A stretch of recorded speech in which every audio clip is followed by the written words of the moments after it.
বলতে পারতেন বাবা 4টে ছেলে কিষেন হয়ে গেছে, তাহলে আই ইনকাম ভালো, একটু বেশি করে মোটা করে দক্ষিণা দিয়ে যা, তোর অভাব নাই, তা বলেননি। তিনি দক্ষিণার উপরে নির্ভর করে থাকতেন না মহাশয়, ব্যবসা বাণিজ্য করতেন গুরুচাঁদ দয়াময়। তিনি একজন ব্যবসায়ী ছিলেন।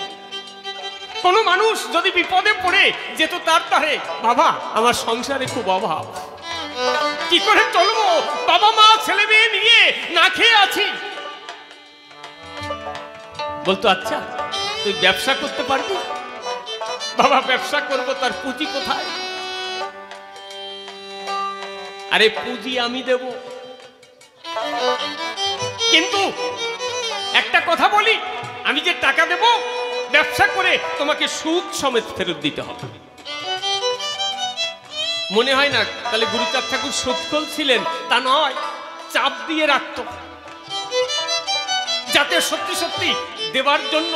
ওর অনেকে আছে না, নিলাম তো আর আসল তো বাড়ে না, সুদ তো বাড়ে। ব্যবসা ট্যাবসা করে যখন সুদ সমেত টাকা নিয়ে যেতে, গুরুচাঁদ ঠাকুর সুদের পয়সা রাখতেন না। বাবা তোর সুদ দিতে হবে না, আসল টাকাটা দিয়ে যা, আমি আসলও নিতাম না, কিন্তু আমারও তো তেমন সম্পত্তি নাই, তোর মতন আর একজন বিপদে পড়ে যদি আসে ধরে, তাহলে তাকে দিলে তার উন্নতি উপকার হবে সংসারে। তাহলে তিনি কতভাবে মানুষকে বাঁচিয়েছেন। এইভাবে যখন সমাজ সেবা করে মহাশয়, যেখানে যায় লেখা পড়া পাঠশালার কথা কয়। 1880 সালে কথা বলা ভালো, দত্তডাঙ্গায় ঈশ্বর গাইনের বাড়ি অনুষ্ঠান হলো। ঈশ্বর গাইনের কথা আপনারা জানেন, ঈশ্বর গাইনের পিতৃ শ্রদ্ধা ক্রিয়া অনুষ্ঠানে গুরুচাঁদ ঠাকুর বললেন, কথা নাও, আমার সমাজের সমস্ত মাথা মাথা লোক ডাক দাও। আমাদের মানুষ শ্রদ্ধা ক্রিয়ার সময় কি করে? রামায়ণ গান দেন। গুরুচাঁদ ঠাকুর রামায়ণ গান দিতে বলেননি, বলছে সমাজের মাথার সবাইরে খবর দাও। দর্শন বোঝা যাচ্ছে।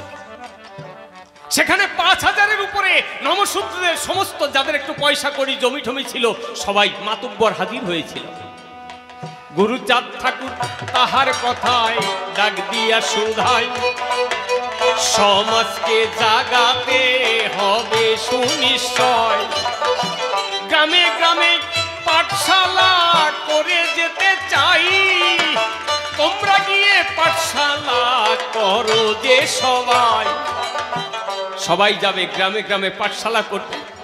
যদি ঘর করতে না পারো, গোয়াল ঘর তো আছে, সকালবেলায় গরু বাইরে গেলে বৌমাকে বলবে একটু লিপে পুঁছে দিতে, সেখানে বসে পড়াশুনো করো।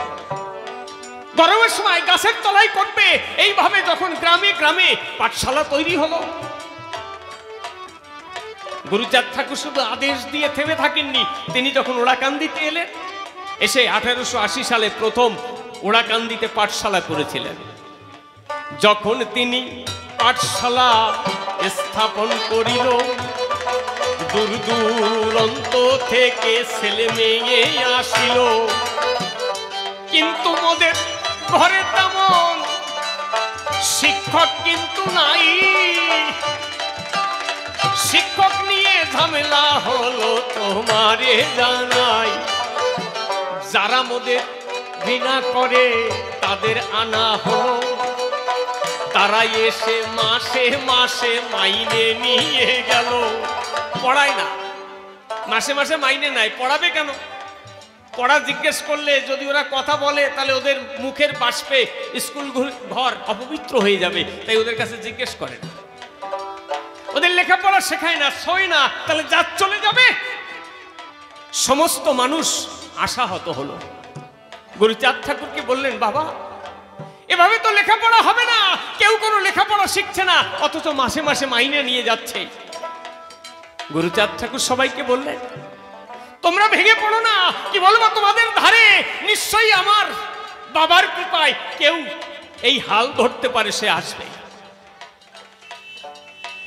আস্তে আস্তে পাঠশালা বন্ধ হয়ে গেল। বর্ষাকালে রঘুনাথ সরকার ছুটিয়া আসিল। আমাদের মধ্যে প্রথম ম্যাট্রিক পাস রঘুনাথ সরকার। বাড়ি কোথায়? মালদায়। তখন ওই যে ফারাক্কা ব্রিজ হয়েছে না, ওখান থেকে ঢাকা গিয়ে ফরিদপুরে সহজে যাওয়া যেত নৌকা যোগে। মালদার থেকে চলে গেছেন কোথায়? ওড়াকান্দি ঠাকুর বাড়িতে গিয়ে গুরুচাঁদ ঠাকুরকে প্রণাম দিয়ে বলছে, বাবা ও বাবা, কি বলবো তোমার কাছাকাছি, তোমার দয়ায় একটু লেখাপড়া শিখেছি, কথা নেবে, এই জাতির শিক্ষার জন্য আমাকে দায়িত্ব দেবে, মনে আছে ভাবো, আমি মন প্রাণ দিয়ে আমাদের ছেলে মেয়েদের লেখাপড়া শেখাবো। গুরুচাঁদ ঠাকুর সবাইকে ডাক দিলেন, আর ভয় নাই, চলে এসো সবাই, আজকে আমার জাতি লেখাপড়া শিখবে, তারা মাথা তুলে দাঁড়াবে। বর্ষাকালে রঘুনাথ সরকার যখন এতে যায়, অগ্রাণ মাসেতে পুনর পাঠশালা তৈরি হয়। ওড়াকান্দি আর হলো না, ওড়াকান্দির পাশে চৌধুরী বাড়িতে ঠাকুরের মামা বাড়ি, সেখানে পাঠশালা হলো। গুরুচাঁদ ঠাকুর বলছে, গুরুচাঁদ ডেকে বলে, শোনো ভাই সব যত, এই কিন্তু স্বজাতির উন্নতির পথ, বলছে তোমরা শোনো, এই আমাদের জাতের উন্নতির পথ, রাস্তা তৈরি হলো, যাক জান যাক মান তাতে ক্ষতি নাই, সব দিয়ে বিদ্যা শিক্ষা রক্ষা করা চাই। আমাদের যদি সবকিছু চলে যায়, তবুও সবকিছুর বিনিময় আমরা যদি বিদ্যা শিক্ষাকে রক্ষা করতে পারি, তাহলে আমাদের উপকার হবে, এছাড়া আমাদের কোনো উপকার নাই। এইভাবে শিক্ষান্দোলন প্রভু করে দেশে, কতই ভক্ত সুজন আসে তাহার পাশে। নমশূদ্র তেলিমালি আর কুম্ভকার, কতই মুসলমান আসে ঠিক নাহি তার। সবাকারে ডেকে প্রভু বলে এই বাণী, শুনো সবে ভক্তগণ আমি যাহা জানি। নমশূদ্র কুলে জন্ম হয়েছে আমার, তবু বলি আমি নহে নমর একার।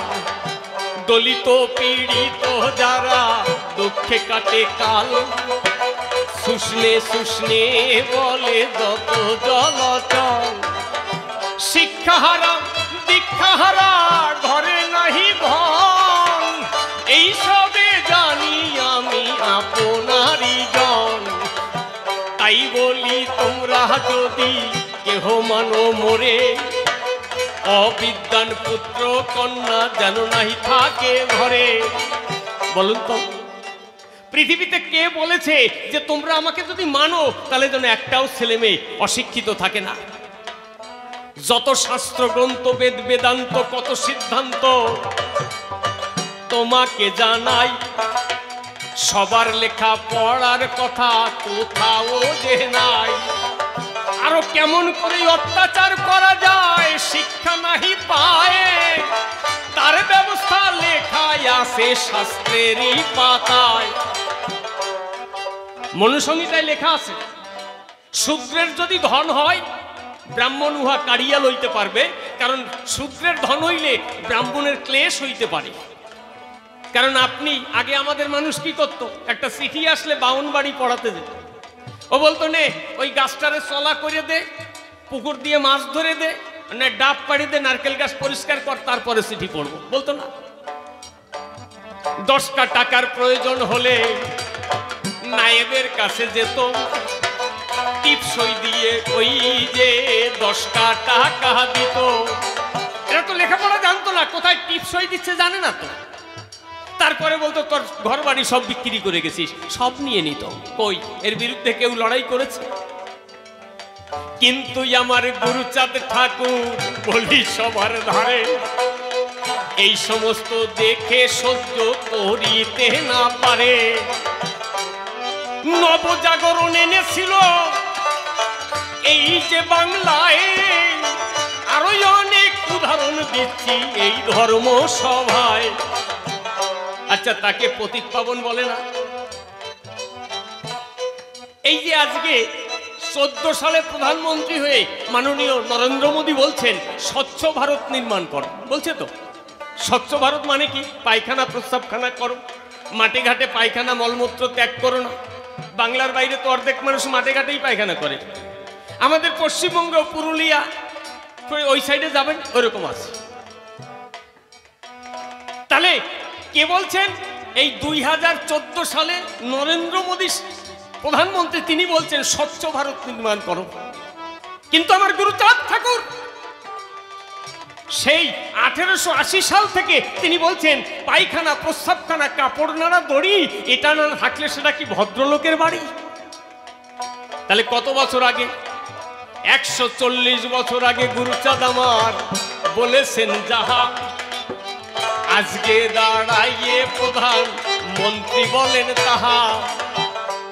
তাহলে গুরুচাঁদ ঠাকুর যা বলছেন 140 বছর আগে, আর তাই ভারতের প্রধানমন্ত্রী 140 বছর পরে বলছেন তিনি পতিত পাবন হবেন না, তিনি পথপ্রদর্শক হবেন না, তিনি জাতির জনক হবেন না, তিনি শিক্ষার অগ্রদূত হবেন না। কে হবে? এই যে সর্বশিক্ষা অভিযান, আমরা জানি 80 সালের পরের থেকে সর্বশিক্ষা মিশন তৈরি হলো। সবাইকে স্বাক্ষর করো এই কথা বলিল। এই যে সর্বশিক্ষা অভিযানে আমরা জানতাম না সবাইকে শিক্ষা মানে টিপসই দিলে হবে না, নাম সই কর। হাজার হাজার কোটি টাকা খরচ করে ভারতবর্ষে শিক্ষা মিশন তৈরি করে সর্বশিক্ষা মিশন সাক্ষরতা দিচ্ছে। কিন্তু আমার গুরুচাঁদ ঠাকুর 150 বছর আগে বলে গেছেন তাই ঘরে ঘরে ধরে ধরে শিক্ষা দেওয়া চাই। তিনি যে আন্দোলন করেছিলেন, যেভাবে শিখিয়েছিলেন, যদি ভারত গভর্নমেন্ট ফলো করত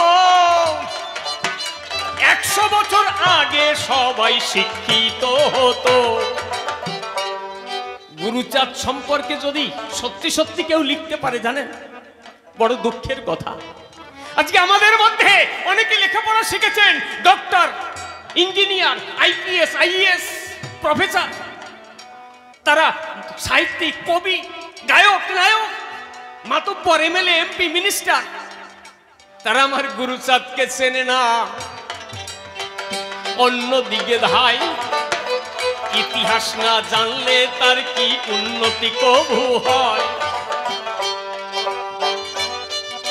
কি বলবো, সবার ধারে অন্তত তোমার যে উন্নতি কে করেছে হাতে ধরে এটা না জানলে, তাহলে যে তার ইতিহাস জানে না সে কোনোদিন মাথা তুলে দাঁড়াতে পারে না। তাই গুরুচাঁদ ঠাকুরকে এই যে অবদান অস্বীকার করে কারা? যারা নিজের বাবাকে চেনে নাই, অন্য বাবাকে বাবা বলে কয়, তারা জানি এই জগতে অকল্যাণ করা। তাহলে গুরুচাঁদ ঠাকুরকে আমরা মূল্যায়ন করতে পারিনি। গুরুচাঁদ ঠাকুর, হরিচাঁদ ঠাকুর যদি ভারতবর্ষে না জন্মে পৃথিবীর অন্য কোনো দেশে জন্মাতো, তাহলে পৃথিবীর সর্বশ্রেষ্ঠ দার্শনিক, বৈজ্ঞানিক, বড় ভগবান সবকিছু তারা হতো। কিন্তু আমার দেশের মহান মহান রাইটাররা বলি সবার ধারে জাতাজাতি, নোংরা নীতি তাদেরও ভেতরে। বর্ণভেদের জন্যই আমি বলি সবার ঠাই, আমাদের কোনো ভালো গুণ চোখে পড়ে না। কিন্তু পড়লে না পড়লে কি হবে বাবা? একটা ইংরেজ গভর্নমেন্ট ছিল বিদেশে, তারা ভারত পরিচালনা করিত। তাদের অনেক জায়গায় কিন্তু আছে যে লিখিত। গুরুচাঁদের কথা যদি বছর ভরেও বলি তবু ফুরবে না। কেন? আমরা জানি সবাই যে আমাদের আগে চণ্ডাল বলা হতো। গুরুচাঁদ ঠাকুর আমাদের চণ্ডালত্ব কেটে দিয়ে নমশূদ্র করেছে, এটা তো জানি। যত নমশূদ্র আছে তারা এটা স্বীকার করছে আজকে, আগে করতো না। কিন্তু তার চাইতেও বড় ঘটনা আছে মহাশয়, সচর অচর প্রচার তাহা করে না মহাশয়। কারণ ওটা একটু কঠিন সাবজেক্ট। তো বলুন তো, প্রথম জনগণনা হয়েছিল কত সালে ভারতে? ব্রিটিশ গভর্নমেন্ট 1871 সালে প্রথম জনগণনা করে। 73 সালে সেই রিপোর্ট প্রকাশ হয়। যখন ওরা জনগণনা করে তখন একটুখানি বলি আপনাদের ধারে, আমাদের এই বাংলায় যারা বড় বড় পণ্ডিত ছিলেন তাদের উপরে দায়িত্ব দিয়েছিলেন, আমাদের কথা নেন, কোন কোন জাতি বাংলায় আছে একটু লিখিয়া দেন, তাদের পেশা কি নেশা কি, শিক্ষা দীক্ষায় উন্নত কত রকম হয়, ভালো করে লিখে জমা দেবেন এই জায়গায়। আমাদের দেশে বাংলার দায়িত্বে ছিল মহেশ ন্যায় রত্ন তর্কালঙ্কার। মহেশ ন্যায় রত্ন তর্কালঙ্কার তিনি লিখলেন বাংলার জাতিসমূহের বিরুদ্ধে। মানে কয়টা জাতি আছে? হিন্দু আছে, মুসলমান আছে, বৌদ্ধ আছে, খ্রিস্টান আছে, তাদের পেশা নেশা। আর একটা আছে বহু সংখ্যক, তারা হচ্ছে চন্ডাল। খুলনা, ফরিদপুর, যশোর, বরিশাল মিলে ঢাকা, ময়মনসিংহ, চট্টগ্রামের মধ্যে দিয়ে হয়। এরাই আছে এইখানেতে বহু সংখ্যায়, কিন্তু এরা হলো চন্ডাল, কোনো সংস্কৃতি নাই, লেখাপড়া জানে না।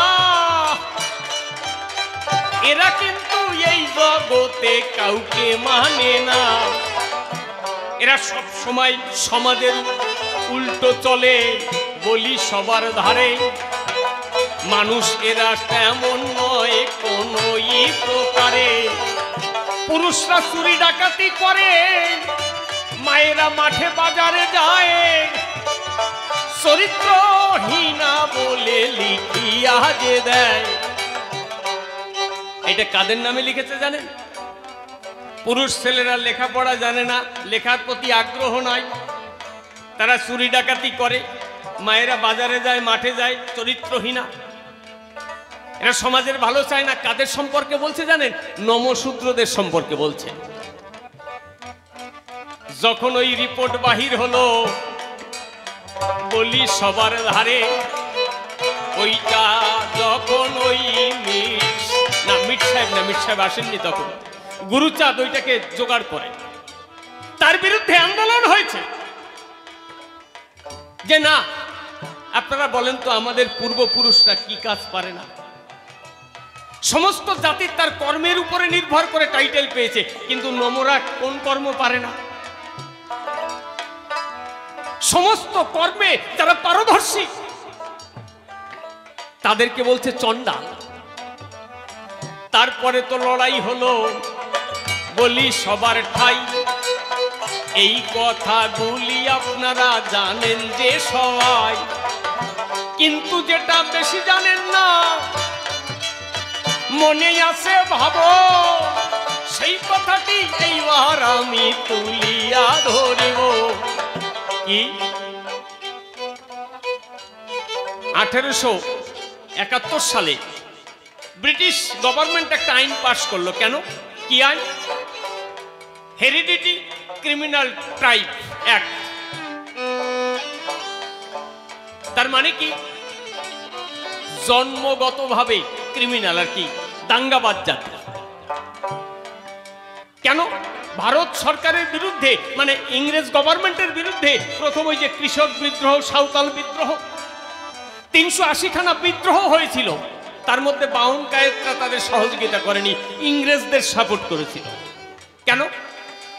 আপনারা নীল বিদ্রোহের কথা শুনেছেন, কতই অত্যাচার করিত, তাহার বিরুদ্ধে যখন গর্জিয়ায় উঠিত, তাদের যাতে দমন করা যায় তার জন্য আইন পাশ করে, ধরে ধরে বিনা কারণে জেলের মধ্যে ভরে। কোনো ইনফরমেশন ছাড়া, ওয়ারেন্ট ছাড়া তাদেরকে অ্যারেস্ট করা যাবে এবং বেল না দিয়ে বহুদিন ধরে পচিয়ে মারা যাবে। এই যে আইনটা তৈরি হলো, পূর্ববঙ্গে গোপালপুরে বলি এই সভায় নমদের সাথে মুসলমানের গন্ডগোল বেঁধে যায়। একটা খেলা নিয়ে মুসলমানের সাথে হিন্দু মানে নমদের মধ্যে গন্ডগোল বাঁধে। যখন গন্ডগোল বেঁধেছিল, মারামারি হয়েছিল, মুসলমানরা বেশি মার খেয়েছিল। যখন বেশি মার খেয়েছে, গুরুচাঁদ ঠাকুর ওরাকান্দি ছিলেন না। কিছু কৌশলী মানুষ গিয়ে মুসলমানদের যারা মাথা তাদের বুদ্ধি দিলেন যে এদের নামে ওই ক্রিমিনাল অ্যাক্টে কেস করো এবং গভর্নমেন্টকে বলো যে এরা হচ্ছে উচ্ছৃঙ্খল জাতি, দাঙ্গাবাজ জাতি, পিটাই পুলিশ দিয়ে এদেরকে শাসন করা হোক। ওই যে অ্যাক্ট, ক্রিমিনাল টাইপ অ্যাক্ট, দাঙ্গাবাজ জাতি হিসেবে এলো কলকাতায়। আমাদের নামে যখন রিপোর্ট করে দেয়, এই খবর যখন এতে পৌঁছাইয়ে গেল, সকল মানুষ হায় হায় হায় হায় করিতে গেছিল। জোরে কপাল রে, যদি এই ক্রিমিনাল অ্যাক্টে আমাদেরকে একটা পুরো জাতিকে শেষ করে দেওয়া যাবে, তাহলে পেটাই পুলিশ দিয়ে যদি আমাদেরকে শাসন করা হয়, তাহলে আমার এই জাতি একেবারে শেষ হয়ে যাবে। গুরুচাঁদ ঠাকুরের কাছে সবাই গেলেন। বাবা, আজকে এই মহাবিপদ, তুমি তো প্রত্যেক সময় আমাদেরকে মহাবিপদ থেকে উদ্ধার করো, এখন কি হবে উপায়? গুরুচাঁদ ঠাকুর তাদের তখন ডাক দিয়ে শুধায়, এই তোরা যে মারপিট করতে গিয়েছিলি, আমার কাছে জিজ্ঞাসা করে গিয়েছিলি? আমরা এক দেশে পাশাপাশি থাকি, ভুল ভ্রান্তি করলে এত বড় গন্ডগোল না করেও তো মীমাংসা করা যেত। বলছে বাবা ভুল তো হয়ে গেছে, এখন কি করব?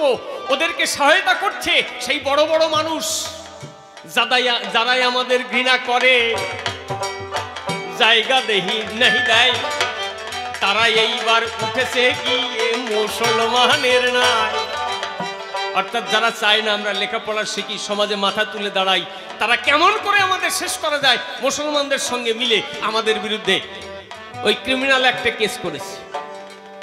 গুরুচাঁদ ঠাকুর মিট সাহেবকে ডাক দিলেন, অমিত তুমি কথা নাও, তাড়াতাড়ি কলকাতায় যাও, কলকাতায় গিয়ে দেখো এই কেসটা কোথায় আছে এবং কবে ওরা সরজমিনে এখানে আসবে।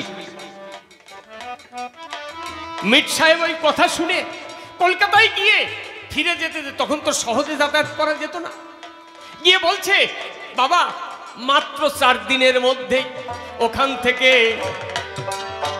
সরজমিনে আসিবে, তাহার পরে ওরা গিয়ে যে রিপোর্ট দেবে তাহার উপরে আমাদের ভাগ্যে নির্ণয় করি যে বর্ণনা। বেশি দিন কিন্তু আমরা সময় পাবো না। গুরুচাঁদ ঠাকুর সবাইকে ডাক দিয়ে বললেন, শোনো, তোমাদের এখান থেকে রক্ষা করতে পারি, তোমরা স্কুল করবার জন্য পয়সা দেবে তো? দেখেন গুরুচাঁদ ঠাকুর যে যেখানে সমস্যায় পড়ুক, সবকিছুর শেষে স্কুল করতে টাকা দেবা কিনা তাই বলো। তাহলে তিনি কি চান? যে লেখাপড়াটাই জাতি শিখুক, সবকিছুর বিনিময় তিনি এই জাতিকে লেখাপড়া শিখিয়ে তিনি উন্নত করতে চায়। সবাই বলল বাবা টাকা দেব। বলছে কথা ধরো, তোমরা তাড়াতাড়ি এখান থেকে স্টিমারে যেখানে এসে সাহেব নামবে 4.5 মাইল রাস্তা, এই 4 দিনের মধ্যে মাটি কেটে তৈরি করো। মিট সাহেবকে ডেকে বললেন আমার কথা নেবে, সাহেবদের আগে ওরা কান্দিতে আনিবেন, তাহার পরে যেদিকে যাক কোনো কথা নাই, প্রথমেই আমি তাদেরকে এই ঠাকুর বাড়ি চাই। তখন শশীভূষণ ঠাকুর, মুকুন্দ বিহারী মল্লিক, কুমুদ বিহারী মল্লিক, বিশ্বদেব দাস, এরকম 17-18টা ছেলে বিএ পাস, তাদের বললেন শোনো, সাহেবরা যখন লঞ্চ থেকে নামবে আগে গিয়ে তাদের ফুলের মালা পরিয়ে সম্বর্ধনা জানাবে।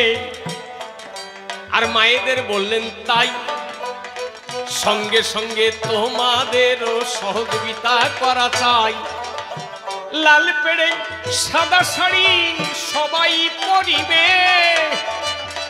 আর কুলোর উপর ধান দুর্বা নিয়ে চলে যাবে। আর পুরুষ যারা ধুতি পরে তারা ডঙ্কা কাশি বাজাবে সুনিশ্চয়, সাহেব যাতে বুঝতে পারে ভদ্র সুনিশ্চয়। কারণ একটা জাতি সে যে সত্যি সত্যি কালচারাল, তাদের উন্নত সংস্কৃতি বোঝা যায় কখন? আচরণ, তাদের এই সমস্ত ভিতর দিয়ে বোঝা যায় যে তারা কত উন্নত। তখন বললো শোনো, ওই রাস্তা তৈরি করে দেবদারু গাছ লাগাবে, কলা গাছ লাগাবে, আর ওই গাছে গাছে মঙ্গলবাণী লিখে ছোট ছোট প্ল্যাকেট লাগিয়ে ঝুলিয়ে দেবে। এটাই হচ্ছে সবচেয়ে বড় উন্নত জাতির লক্ষণ। 4 দিনের মধ্যে 4.5 মাইল রাস্তা মাটি কেটে বেঁধে তার পাশে গাছ লাগিয়ে সুন্দর ফুল দিয়ে সাজিয়ে 4.5 মাইল রাস্তা একভাবে তৈরি করেছিল। যখন এসে সাহেব পুলিশ কমিশনার মহাশয়, ফরিদপুরের ম্যাজিস্ট্রেট ছিল সেই জায়গায়, এসপি ছিলেন, ডিএসপি ছিলেন, যখন ঘাটেতে নামিল মির সাহেব গিয়ে আগে সামনেতে দাঁড়ালো। মুসলমান ছিল, বায়ন কায়েদ ছিল, অন্যান্য সম্প্রদায়, তারা যখন সাহেবকে সম্বর্ধনা দেয়, সবার শেষে মির সাহেব শশীভূষণকে নিয়ে সাহেবদের সম্মুখে দাঁড়ালো যে গিয়া। শশীভূষণ করজোড়ে সাধুবাদ জানায়, ভালো জামা কাপড় পরা ছিল সেই সময়। 18-20টা ইয়াং ছেলে, সুশিক্ষিত সর্বজন, সবাই মিলে ইংলিশে যখন করলো সম্বোধন, মায়েরা তখন উলুধ্বনি যখন এতে দিল, ডঙ্কা কাশি বাজিয়ে হরিনাম শুরু হলো। সাহেবরা দেখে অবাক হলো, এমন তো দেখি নাই। রাজকার্যেতে কত সময় কত জায়গায় যায়, কত জায়গায় গিয়েছি, তারা তো এরকম ভাবে কেউ করেনি। এইবার ভাবছে হয়তো সাময়িক একটু করবে, তারপরে থামবে। কিন্তু গুরুচাঁদ ঠাকুরের নির্দেশ, আমার কথা নেবে, সমস্ত পথেই ভাবে নিয়া যে আসিবে। নির্দেশ। মির সাহেব সঙ্গে আছে, ঘোড়ার গাড়িতে করে নিয়ে যাচ্ছে, সামনে ভক্তগণ। ওড়াকান্দি ঠাকুর বাড়ি গেল যখন, গুরুচাঁদ ঠাকুর দাঁড়িয়ে আছে, বলি এই সভায় ডিএসপি সাহেব তখন ডাক দিয়ে সুধায়, এই মহান কঞ্জন বলো তো এখন। মির সাহেব ডাক দিয়া সুধায়, গুরুচাঁদ ঠাকুরিনী সবার পিতা হয়, এই যত মানুষ দেখছেন সবাই ডাকে বাবা বলে, সবাই ভাসে বাবার নামে নয়নের জলে।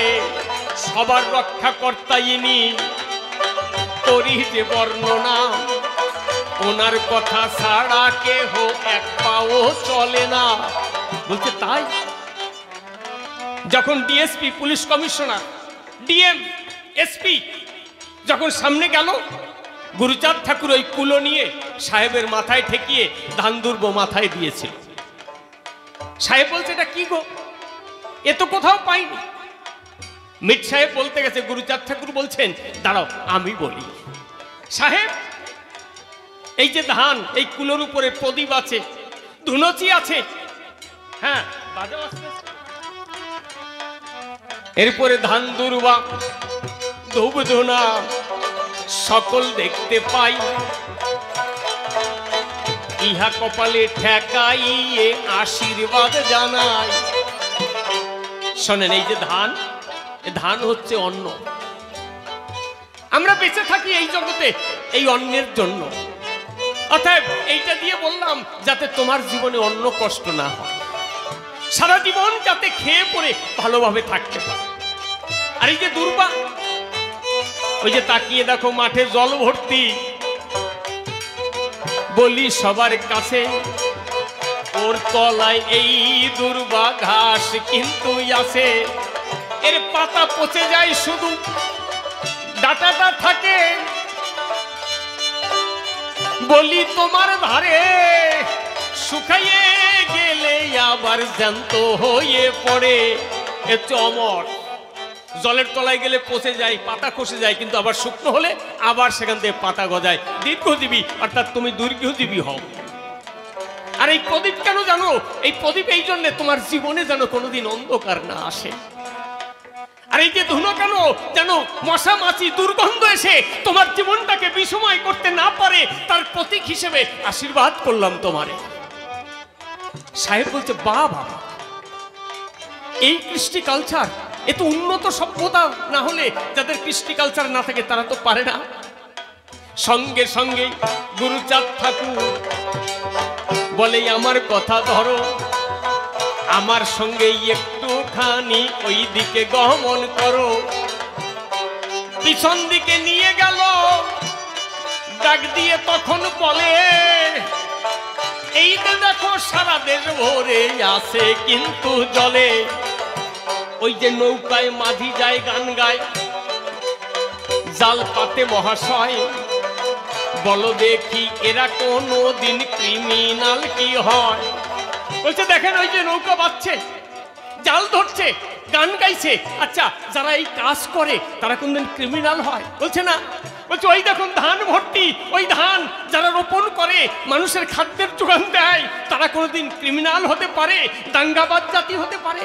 এই ঘর তৈরি করে, রাস্তাঘাট তৈরি করে, এই যে যারা দাঁড়িয়ে আছে কত সুন্দরভাবে সারিবদ্ধ হয়ে, কোনো কথা নেই, এক মনে শুনছে, বলুন তো এরা কোনোদিন ক্রিমিনাল হতে পারে? সাহেব তখন দেখে তখন করিল ঘোষণা, এরা কোনোদিন ক্রিমিনাল জাতি হতেই পারে না। গুরুচাঁদ ডেকে বলে, সাহেবের ওঠাই, এদের মানুষ করবার কোনো ইংলিশ মিডিয়াম নাই, এদের যদি আরো লেখাপড়া শিখিয়ে উন্নত করতে হয় সেই শিক্ষা ব্যবস্থা নাই। কথা নেবেন, আমাকে একটা ইংরেজি স্কুল দেবেন? বলছে, বলেন কি, এত মানুষ, এত বড় লোকালিটি, যাদের এত সুন্দর কালচার, তাদের শিক্ষার ব্যবস্থা নেই? আবেদন করেছেন? বলছে, আপনার পাশে ডিএম দাঁড়িয়ে আছে।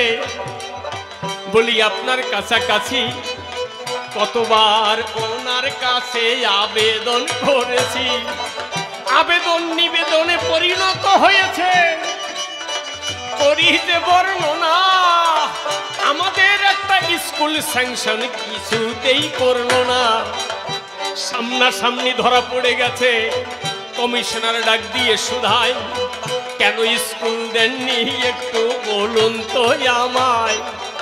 ওখানে দাঁড়িয়ে সই করে দিল, আমার কথা নেবে, এইখানে ইংরেজি স্কুল কখন দিয়ে দেবে?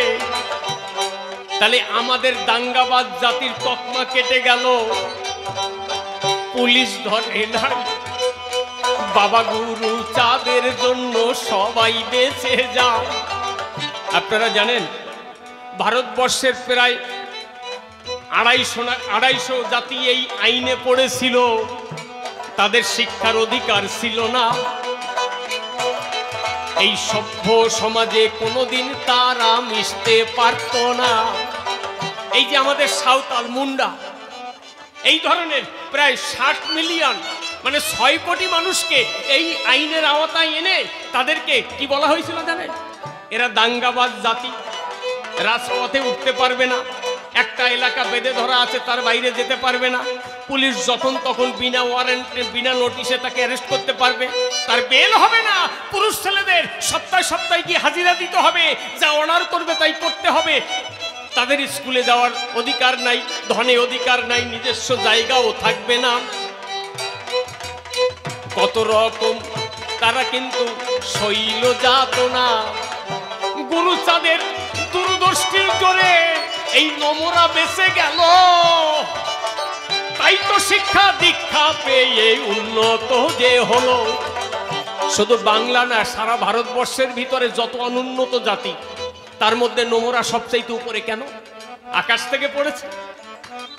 কোন শাস্ত্রগ্রন্থে লেখাপড়ার কথা বলা আছে? এত লেখাপড়া শিখলো কি করে? এক হচ্ছে বাবা সাহেবের জন্য মাহার লেখাপড়া শিখেছে, জ্যোতিরাও ফুলের জন্য ওইখানে মহারাষ্ট্র আন্দোলন হয়েছিল। আর বাংলায় যত জাতি আছে তার মধ্যে নোমরা সবচাইতে টপ লেভেলে চলে গেছে, এমনি এমনি গেছে। সেই নোমরা আমার বাবা গুরুচাঁদ চেনে না, এদের কথা বলতে আমার ভালো লাগে না। তাই বাবা গুরুচাঁদের যে অবদান, বলি তোমার ঠাই পৃথিবীর বুকে কোনো ভগবান কোনোদিন করে নাই।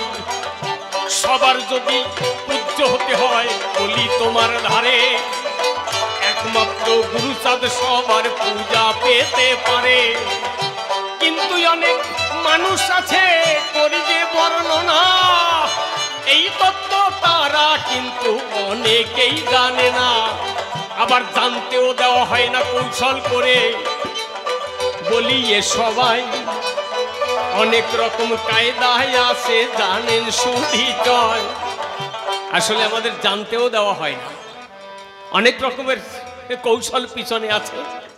যাক, যে কয়েকটি প্রশ্নই আমার করেছিল দান, সবার মধ্যে ধরে তাহার দিলাম জবাব দান।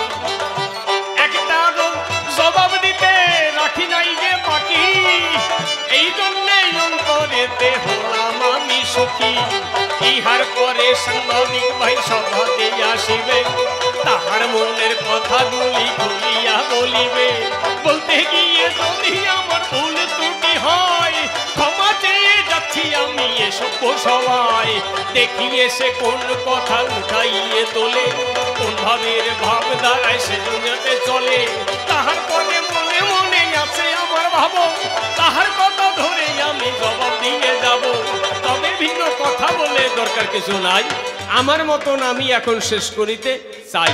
তবে যাওয়ার আগে একটা গল্প শোনাই, কারণ এতক্ষণ ধরে গল্প বললাম না তো। আপনাদের আছে জানা, অনেক মানুষ আছে পরের ভালো দেখতে পারে।